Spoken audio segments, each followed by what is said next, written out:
How to give constructive feedback at work?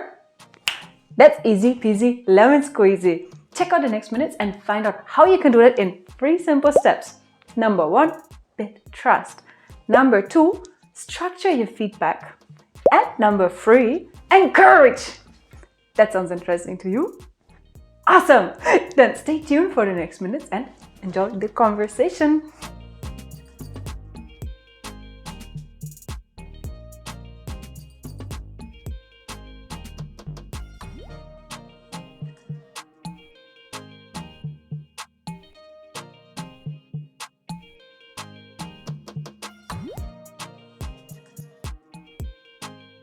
Let's talk about how to give constructive and valuable feedback at work. Because guess what? The quality of your feedback determines the development within your company. Because first of all, you can either qualify expectations, you can help someone get better, or you can build confidence with your words. Let's find out how and start right away with point number 1. Build trust. But first of all, what does it mean to you? Build trust. If you look it up in a dictionary, it's the belief in something or someone to be reliable, good, or effective. When you give feedback at work, this means that you show with your actions that you care about the person and that you have their best interests at heart. And there are different ways on how you can build trust. For example, with your actions. And it means that what you say, you also show it. So you lead by example. For example, when you say you need to send this email every Friday, you also need to be that consistent in sending an email every Friday if you do the same job. So let's look at the other way to build trust. Do you have any idea what it is? All right, let me tell you. Another way to build trust is to recognize someone's great skills. And you say something positive about the person. So you either say something that they're good at, or the contribution that they've made in the past, or in general, their potential. You can say something like, "Thank you very much for your great contribution in the past 6 months. You show that you're a great organizer and everyone could benefit from your great organization skills." How does it sound to you? Because when you say those things, you can be sure that you show the other person, look, your interests are important to me and I pay attention to. Because guess what? If you don't show this, it's very difficult for the other person to accept your feedback. Or do you take feedback from a person you don't trust? I don't think so. That's why whenever you give feedback, always first start with something positive to build trust. And here's another thing. Whenever you start giving feedback, pause for a moment and think about, how can I help the person? What does the person need right now?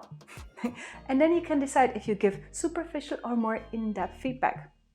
So for example, one of your colleagues has problems in delivering a project in time. And this happens regularly. And there are different ways of what you can do. You can either just say, hey, you need to organize your task and you need to prioritize accordingly. Or you think about, why does this happen? Is there a specific reason that the person is always delayed? And if so, how can I help this person? Because when you do that, you already show with your consideration, look, I have your best interests at heart and I'll do my best to help you get to the point where you want to be. Now, all in all, let me summarize. When you give feedback at work, always remember to first build trust. And you can say something positive about the person.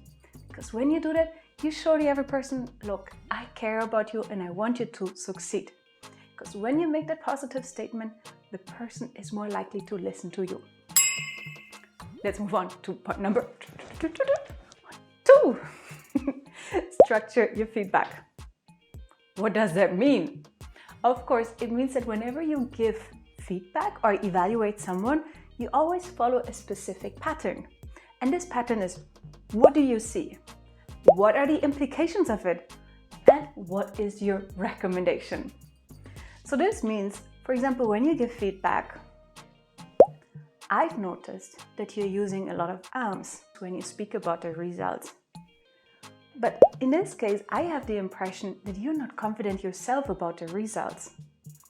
What if next time you just try to breathe and speak slower, so you use less arms.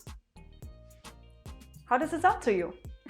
You can see clearly you structure your feedback. You state what you see, you show what are the implications, how do you feel with this, and you give your recommendations. And here's the thing, Forbes recommends that whenever you give feedback, you make sure that you state what you see, you are specific, and most importantly, you create a safe place. But what does it mean in practice? Let's have a look. When you state what you see, you don't assume. So you don't say, hey, you were very nervous. No, you say, I've noticed that you used a lot of arms and I had the impression that you're nervous. Because let's be true, this is maybe your impression, but maybe this is not reality. Another thing is, when you're specific, you show the person specifically where this happened so that they can relate to it. And you say something like, you've used a lot of arms when you spoke about the results. Then the person knows exactly, yes, it was this point. And then they can relate to your feedback. And the last thing is, you create a safe space. How do you do that? Of course, there are different ways. You can either say, you did this a lot, you did this a lot. But instead, you don't want a person to feel bad. Instead, you want to show what are possibilities that they can improve on. And you can say something like, I've noticed that sometimes you did this and that. Because then you show that this is only part of your reality, part of your observation. Because let's be true, it's your reality, but who knows, is it really the overall reality? Now, all in all, let me summarize. Whenever you give feedback at work, always remember to structure your feedback. When you start with, what did you see? What are the consequences, implications, or how did it make you feel? And you give your recommendation. Because when you follow the structure, your listener can follow your feedback and of course can relate to it. Make sure that every time you state what you see and not what you assume, you are specific and when you notice things, and of course you create a safe place so that the person feels comfortable and trusts you. Let's move on to point number 1, 2, 3. Encourage. But what does it mean? Encourage. It means whenever you provide feedback to someone, you always make it positive, that you support or encourage the person or you boost their confidence. Now let me give you an example. What if next time you try to speak slower and you will use less arms? You see that? In this case, you show future possibilities. You show them what is possible in the future. Because one thing that you definitely want to avoid is to travel back in the past and say something like, yeah, you should have said this and that. Because by doing so, you make the other person feel bad because, yeah, they made a mistake. But that's not the point of giving feedback, because you want to encourage and lift the other person up with your feedback. So that's why. Stay away from words like you should or it would have been better. It won't help anyone because time traveling doesn't exist yet and it cannot be fixed. So that's why always remember to provide future possibilities, future opportunities to improve your own performance. And when you give feedback, you can try words like, what if? How about? Have you thought of? It would be nice trying this out. And I'm sure you can do it. Do you see? It already feels much lighter hearing those words, right? Now let me summarize. When you give feedback, always make sure to encourage and lift the other person up with your words. How can you do that? You focus on future possibilities and you use words like, how about? What if? Maybe next time, try this out. And when you do that, you can be sure that the person is encouraged to do their best next time. We're now at the end of this video. We already had 1, 2, 3 points. But before that, let me summarize each of the 3 points. Whenever you want to give constructive feedback at work, always remember the 3 simple steps. Number 1, build trust. Because when you create trust, the other person is more likely to listen to you and accept your feedback.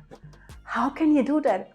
You show the listener that you have their best interests at heart, and you start with something positive about the person, about their skills, abilities, past contribution, or potential.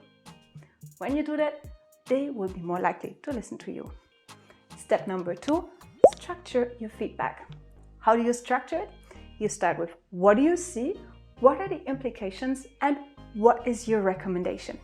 Because when you follow this logical pattern, people can relate to what you're saying, and they're more likely to adapt to your feedback.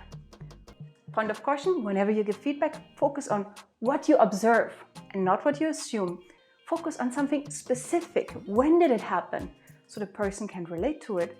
And most importantly, always remember to create a safe place so the person feels comfortable listening to you. And point number 3, always remember to encourage the other person, because your words are important. They might lift up the person. And that's why you don't want to look back into the past. No, instead you want to look into the future and provide future solutions on how they can get better next time. And you say something like, what if? How about? I'm sure you can do that. All right, we are now at the end of this video already, but it's time now for you to put each of those 3 points into practice. Let me know, what did you like, or what do you want to hear more of? I look forward to it. Have fun!